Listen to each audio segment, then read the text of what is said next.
En vous écoutant les uns et les autres, je me dis que ma thèse que j'ai terminée, que j'ai remise samedi à Jacques Frémaux, ben, il faudrait que j'en fasse d'autres. Et d'autant plus que je me sens impliqué dans chacun des sujets. Les communes mixtes, je suis né dans les communes mixtes. Mokrani, mon père était administrateur à Borj-Medjana, c'est-à-dire une commune créée pour justement donner satisfaction à Mokrani, qui ne supportait pas la commune mixte de Borj-Ridge, à 11 km. On a créé une commune mixte. Bon, je ne vais pas en reparler parce que tout ça, ce sont des sujets qui sont à la fois, pour moi, des sujets de mémoire et de ma mémoire, et qui méritent des mémoires à publier. Maintenant, c'est l'Algérie, la vie a tourné. Je me suis lancé, je vais vous expliquer pourquoi, dans cette thèse sur 1945, mais je dois vous dire tout de suite, et je l'ai expliqué à mon voisin, je ne partage pas, bien sûr, cette vue des événements de 1945 comme les Anglais. Pour moi, ce n'est pas du tout le même système, le même esprit que le problème de l'Empire britannique et de l'Empire français. Et en Algérie, on le sait, c'était l'Algérie. Moi, j'ose le dire, et j'écrirai si j'ai le temps, quelque chose sur la colonisation et les bienfaits de la colonisation et sur l'Algérie française. Je sais que comment dirais-je, je provoquerai bien des remous. Mais maintenant, je voudrais passer à mon sujet. Vous avez raison de me... Mais c'est sétif que tout se joue. Hein. Et c'est même pas sétif. C'est là justement que, précisément, la guerre de 54 n'a pas commencé à Sétif. C'est tout. Mais dans la commune mixte de Takitunt, qui est à 27 km au-dessus, entre Périgoville et Kerata. Kerata, c'est de là qu'est d'ailleurs issu un président qui est décédé, je crois, d'une fondation pour la mémoire de mai 45. Bon, j'ai retrouvé son nom dans les archives, incidemment.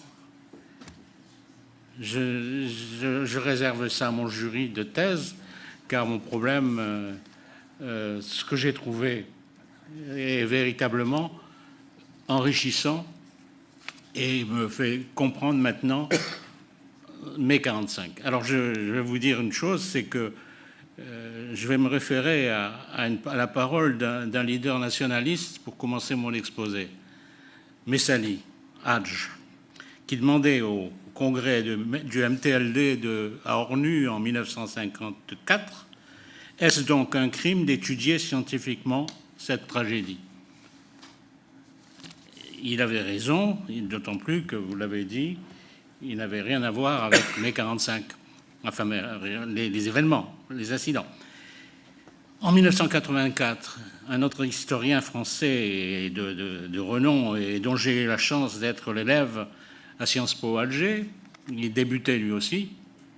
Moi, je n'étais qu'un étudiant peu soucieux d'histoire d'ailleurs, dont je fus alors son élève, mais il interrogeait en 2008, est-il possible, 39 ans après les événements de mai 45 en Algérie, d'aborder enfin sans passion, avec le regard froid de l'histoire scientifique, les questions suivantes. Comment expliquer, comment juger ce qu'il est convenu d'appeler en Algérie le génocide colonialiste de mai 45 et en France les troubles du Nord constantinois. Alors c'est donc dans cet esprit que je me suis placé, avec le regard froid de l'histoire scientifique, sans passion bien sûr, que j'essaye de lever le voile. Et je dois dire que je suis content d'avoir mis un dernier mot à ma thèse, parce que ce que vous avez dit l'un et l'autre me demanderait de rajouter des chapitres pour les expliquer, pour expliquer le point. Mais vous ne m'avez pas fait changer d'opinion. Bien sûr, je serais tenté de vous développer ma thèse ce soir, mais il faudrait que jusqu'à demain matin, il y a 600 pages. Je réserve à mon jury, qui est Jacques Frémaux, Guy Pervilliers, Maurice Weiss et peut-être Jean-Charles Geoffrey. Alors, ce qu'il y a, c'est que ce drame inexpliqué, ce n'est pas tant de le relater, de dire ce qui s'est passé, tout le monde le sait, on l'a écrit ici ou là, il y a des rapports qui ont été faits, c'est de comprendre, et c'est là au cœur de ce problème, pourquoi il y a eu un problème à propos de mai 45 sétif, je dis. Mais alors, cette thèse va permettre de résoudre, à mon avis, compte tenu des recherches que j'ai faites, j'ai pu aller 3 ou 4 fois à Aix, j'ai mon seau de papier, mais j'ai surtout gardé le souvenir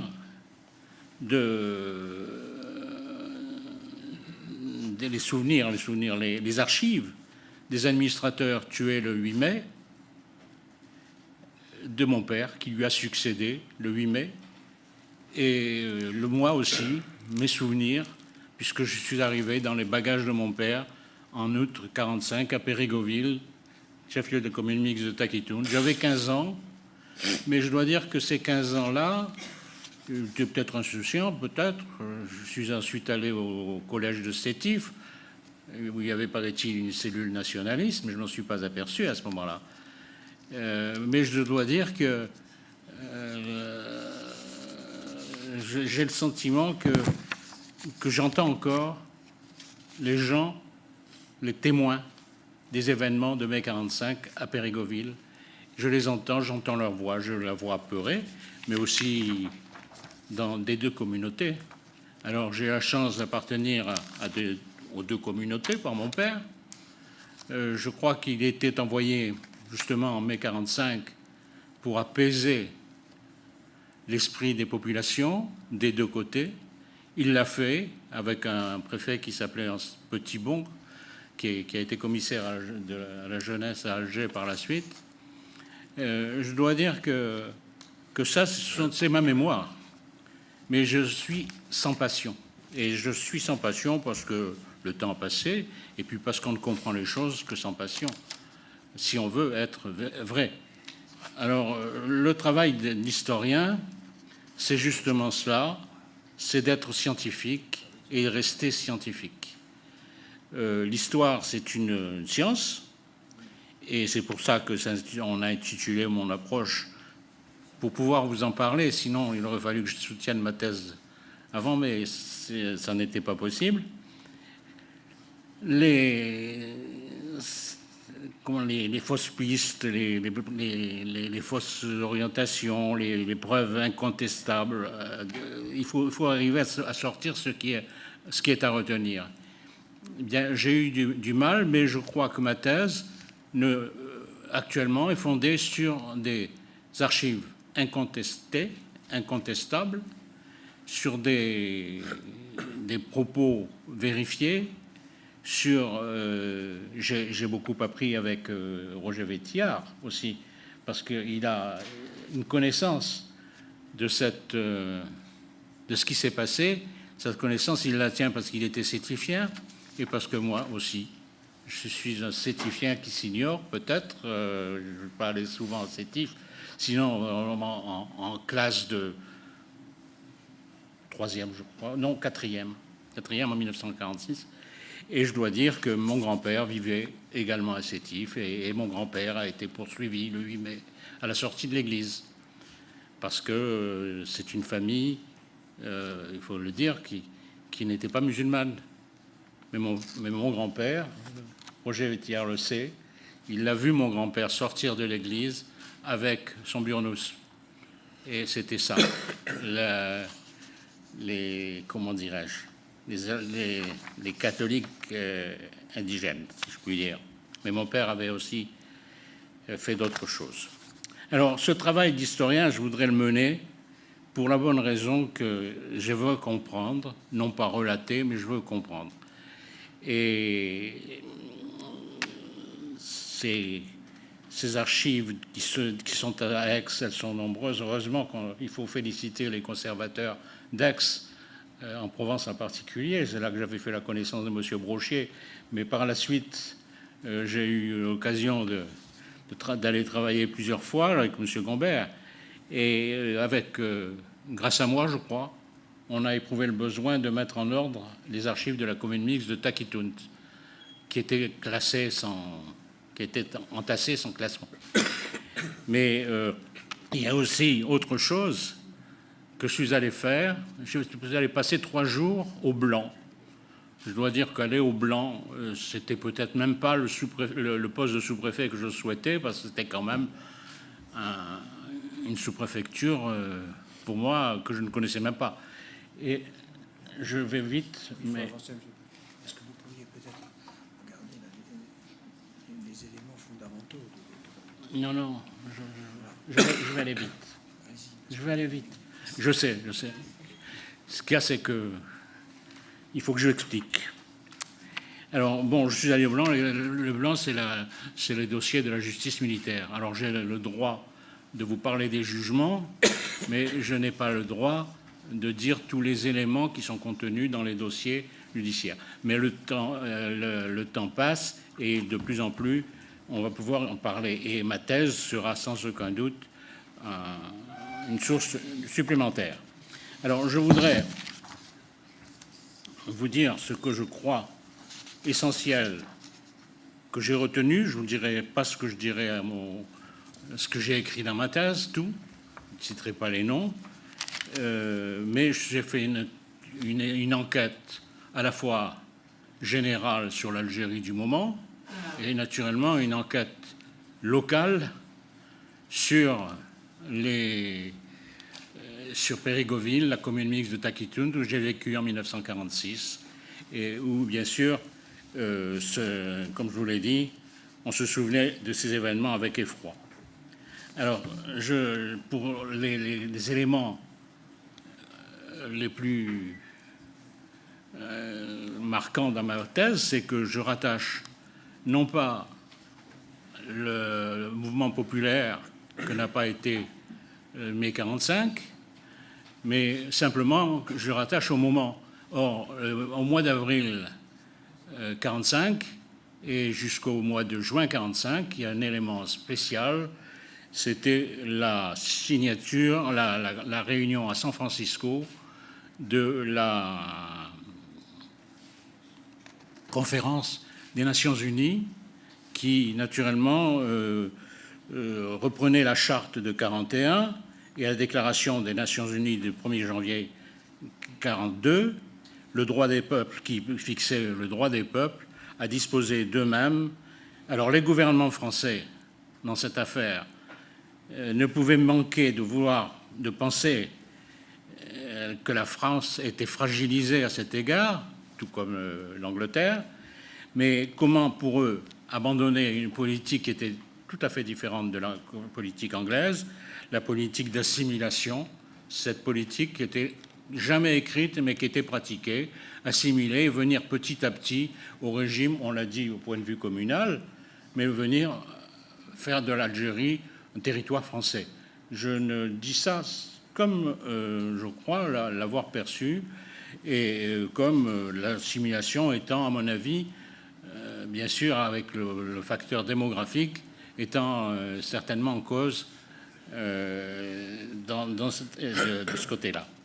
Alors, la remise en cause, pourtant, du statut des départements français d'Algérie aurait dû rassurer les Français, mais par contre, je crois que certains dans la gouvernance Châtaigneau, qui était issu de la SFIO, qui avait d'ailleurs connu des événements au Levant, ne pensaient peut-être pas la même chose. Et qui ne pensait pas la même chose aussi? Un certain journaliste engagé, Charles-André Julien, issu de la SFIO, qui avait été plus en avant au départ, et qui, je dois le dire, était chargé, je crois que je l'ai ici, chargé en 1936, par le leader du Front populaire, c'était Léon Blum, de créer le Haut Comité méditerranéen afin de proposer des solutions aux problèmes de l'Algérie, de la Tunisie et du Maroc, Alors engagé, il avait vu tout ce que l'internationalisme du moment pouvait lui faire voir. Il publiera pendant la guerre d'Algérie, d'ailleurs, des ouvrages, des articles en faveur de l'indépendance, mais c'est lui qui, en 1945, conseillait Châtaigneau. On voyait bien que la conférence de San Francisco est le phare et le point vers lequel converge l'attention et la foi des nationalistes et aussi de la gouvernance française. Alors que va-t-il en résulter? Je dois dire que je suis partagé de tout vous dire ou de ne rien vous dire, ou de dire un petit peu pour que vous ne soyez pas venus pour rien. Je vous renverrai ma thèse si je la soutiens, je vous inviterai s'il le faut. Mais je crois qu'une chose en tout cas, qu'il faut rester sur le plan général. San Francisco, et puis il faut quand même se dire qu'une constatation s'impose. Le 8 mai 1945, le 9 mai. Peut-on imaginer à ce moment-là, et rappelez-vous ce qui vous a été dit, que l'autorité militaire connaissait d'avance, ou dès le 8 et le 9 10 mai, la nature et l'ampleur des troubles? Sûrement pas. Il pouvait même y avoir l'Afrique du Nord et tout entière était en cause, avec des événements. On pouvait craindre de Tunis à Casablanca ou au Rabat à Tunis que l'Afrique du Nord s'embrase. C'était normal, on était en guerre, et en plus de ça, les effectifs restés en Algérie, il n'y avait pratiquement plus rien. Toute l'armée française équipée par les Américains était quelque part à se battre en Allemagne. Les tirailleurs de Sétif étaient partis à Tunis, je ne sais pas à peu près où ils étaient le 7 mai, mais ils étaient en cours de retour. Mais enfin, disons qu'en Algérie, il n'y avait personne. Et comment les autorités militaires de l'époque n'auraient pas perçu ce danger qu'il y avait de voir toute l'Afrique du Nord filer, et c'est ainsi qu'elle a été obligée de réagir en défense. Défense est une stratégie, de déployer une stratégie de guerre et non pas une stratégie de police en mai 1945. Elle constituait, d'ailleurs pour elle, c'était un devoir incontournable. On n'aurait pas pensé qu'il n'y pense pas.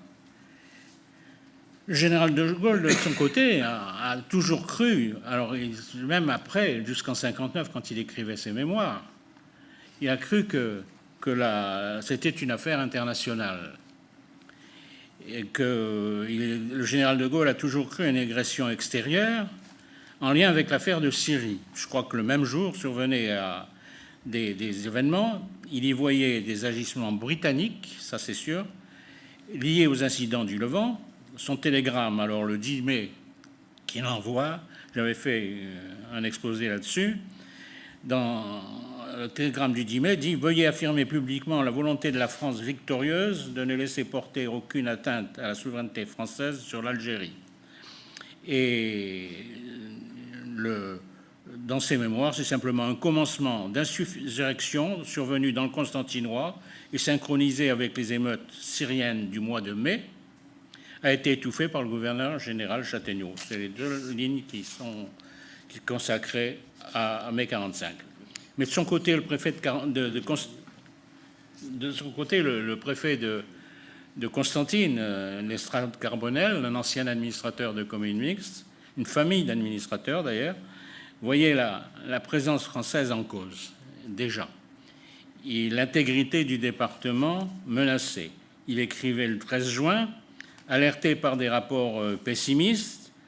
À diverses reprises, il demandait le renforcement des troupes de sécurité et télégraphié en avril 1945 au gouverneur général. La pérennité de la France en Algérie était en péril et dans l'attente des événements. Alors ça c'est vrai, je confirme, l'attente des événements, et le mot attente des événements veut dire qu'on s'attendait à quelque chose.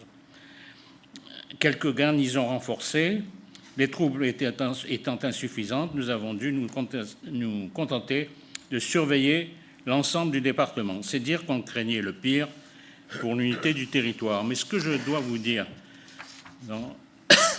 évoquant quand même ma thèse, qu'on craignait le pire, c'était une sécession des Babords. Si je peux avoir le schéma, voilà. Ce qui est en marron constitue la petite Kabylie, différente d'ailleurs, et a toujours été considérée par les uns et par les autres d'ailleurs, différente des grands Kabyles. Mais de Bougie, d'Idjéli à Sétif, c'est un triangle qui représente la petite Kabylie et qui est formé de Kabyles, avec même, je dois le préciser, des descendants de ces hordes gauloises qui ont accompagné les légions romaines pour s'installer à Lambèse. Donc il y a l'origine gauloise est à retenir, mais ce n'est pas moi qui le dis, c'était Germaine Tillon qui le disait. Bon, alors ce que je voudrais montrer simplement, je crois que vous pouvez le voir sans que je me retourne, c'est que les Babords, les Bibans et les Mahadides, c'est quelque chose de montagneux, un relief, qui fait, comment dirais-je, qui fait une unité. Et on peut dire qu'avec un territoire partant en sécession, c'est ce que pouvait craindre le 8 mai 1945 l'armée, les généraux, Duval ou Henri Martin. J'ai eu l'occasion d'en parler avec Henri Martin avant son décès. Et je dois dire qu'on craignait une sécession parce qu'on pouvait très bien voir les petites Kabylies ravitaillées par les ports de Bougie, de Mansouria, qui est au milieu, et du Djidjali, et par ailleurs, par le Sahara, par le Hodna, la communication était facile. Donc on pouvait isoler. Et ça, j'ai retenu dans ma thèse cette idée de sécession crainte par des militaires peu au courant de ce qui pouvait se passer. Et je crois que c'est ce fait-là, avec naturellement la suite, qui fait dire qu'on est passé à deux doigts d'une sécession, parce que c'est en plus de ça le fief de Ferhat Abbas. Vous avez en haut, je crois, sur la droite, après des Djidjali, Taher. C'est l'endroit où j'ai une photo sur mon site internet où il y a mon père, le père de Ferhat Abbas et Abbas. Je l'ai gardé très longtemps avant de m'apercevoir que c'était Ferhat Abbas, jeune étudiant en pharmacie en 1927. Bon, ceci étant, c'est pas le sujet encore et je vais me faire presser par le président. Mais malgré tout, ce fief de Abbas, c'était là où en avril 1945, il avait développé quelque chose une campagne d'agitation très, très virulente contre la France. Il cherchait, il provoquait même. Et même ces réunions étaient très provocatrices. Par contre, l'administration française de Châtaigneau ne bougeait pas. Il y a eu sans aucun doute, dans ce domaine-là, je l'explique ici, bon, je vais passer, une collusion entre Ferhat Abbas, un ancien des accords Blum-Violette de 1936, de la CFIO. Beaucoup de ses amis étaient à la CFIO, et je dois dire qu'en 1945, la gouvernance de Châtaigneau avait le désir de reprendre le fil des accords Blum-Violette qui avaient été interrompus en 1936. Et ça, c'était Charles-André Julien qui conseillait Châtaigneau, qui avait sans aucun doute le désir de reprendre avec Abbas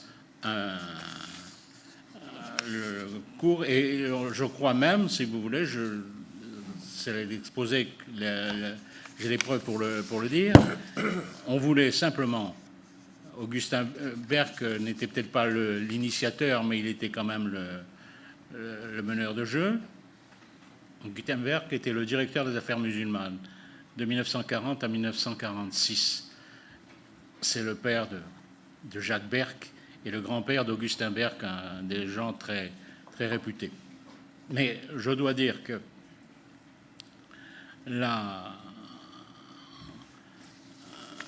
en 1945, la rivalité entre de Ferhat Abbas, qu'on aurait bien voulu remettre en selle pour le présenter comme tel à la conférence de San Francisco. La France devait participer à la conférence de San Francisco. Elle était parmi les nations dites victorieuses, mais enfin bon, ce n'est pas le sujet. Mais elle ne pouvait peut-être pas le faire si facilement sans veiller à présenter quelque chose pour l'Algérie. Je ne dis pas que toute la classe politique française, ou en tout cas sûrement pas la classe politique algérienne, de Français d'Algérie, qui le cautionnait, mais il était, Charles-André Julien avait sans aucun doute l'intention de montrer aux Nations Unies qu'elle était une nation qui promouvait les populations qu'elle avait en charge. Et je crois que ça, c'est important, puisque c'était... Sinon, comment la France aurait-elle pu signer les accords la charte de San Francisco, la charte des Nations Unies. Mais par contre, le problème était entre Abbas et Messali. C'est entre Messali, qui était emprisonné, qu'on a libéré en 1943 pour le renvoyer en résidence surveillée, résidence forcée, pas surveillée, parce qu'il n'avait pas de moyens de surveillance, une résidence forcée à Chelala, rebelle Chelala Bogari d'abord, et ensuite à Chelala rebelle. Je dois dire que l'administrateur qui l'accompagnait était comment il s'appelle, son nom m'échappe, il a écrit un livre d'ailleurs. Mais disons que le régime était très inégal de la France vis-à-vis d'Abbas et vis-à-vis de Messali. De Messali, c'était le prolétaire issu de classe prolétaire, c'était l'indépendantiste dur, elle le combattait, elle le mettait en prison, et le 18 avril, elle arrivera à l'envoyer à Brazzaville, à El Golea, Brazzaville. Tandis qu'elle laissait dans le département de Constantine, Ferhat Abbas continuait à se déverser. On a constitué, et ça c'est ce que j'ai retenu dans ma thèse, la France a voulu faire émerger une personnalité issue de la bourgeoisie algérienne, Abbas, Ferhat Abbas, puisqu'il était bien dans la ligne, pour le présenter, peut-être pour en faire l'interlocuteur à la place de l'interlocuteur de la France. Tout le monde ne le pensait pas, mais n'empêche que c'était le souci. Et les choses se sont...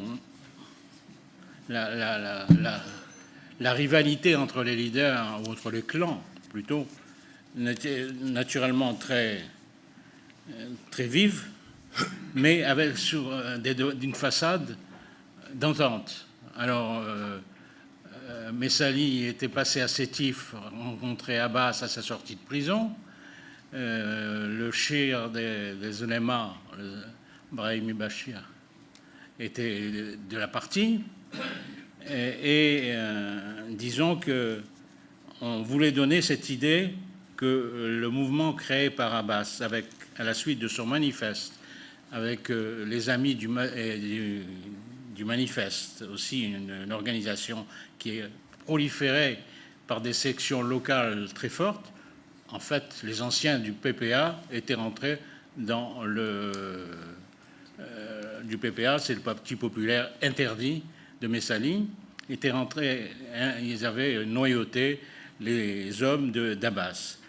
Mais le fait, la rivalité a éclaté, clairement, au congrès d'avril 1945, à Alger, des amis du manifeste, puisque à ce moment-là,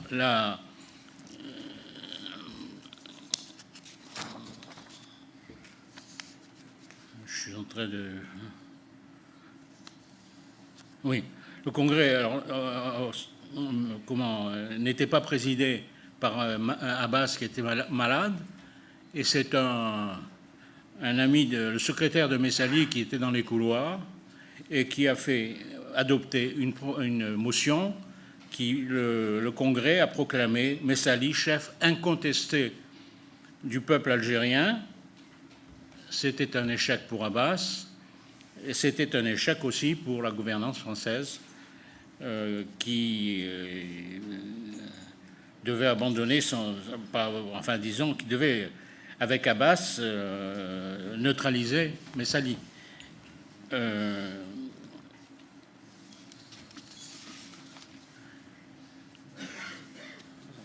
Alors, c'est pour ça que la neutralisation de Messali et l'envoi à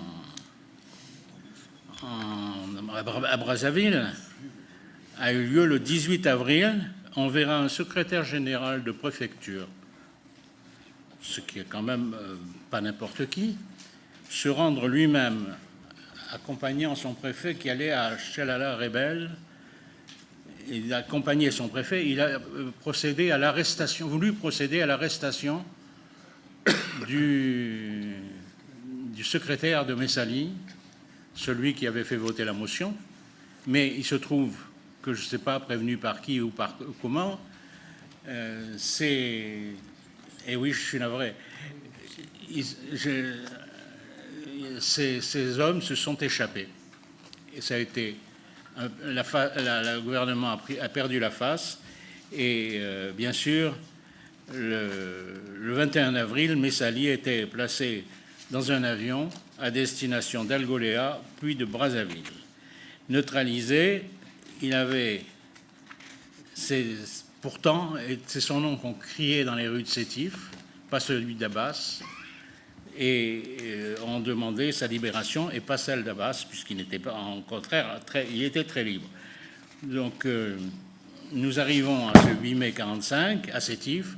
Je dois dire que l'étude scientifique me fait constater une chose.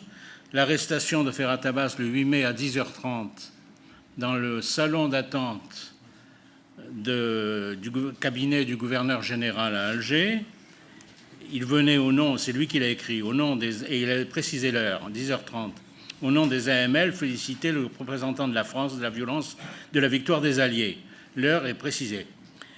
Et l'horaire est insolite, car à supposer que le motif de la visite soit vraisemblable, que le gouverneur soit prêt à le recevoir ce 8 mai à 7h matinale, comment procéder à une arrestation, même si c'est en haut lieu, à ce lieu-là, sans l'intervention d'un officier de police judiciaire, sans avoir un minimum préparé l'arrestation, sans avoir se concerté au sein du cabinet, et alors que les incidents de Sétif étaient à peine connus. Les premiers télégrammes ne venaient que d'arriver.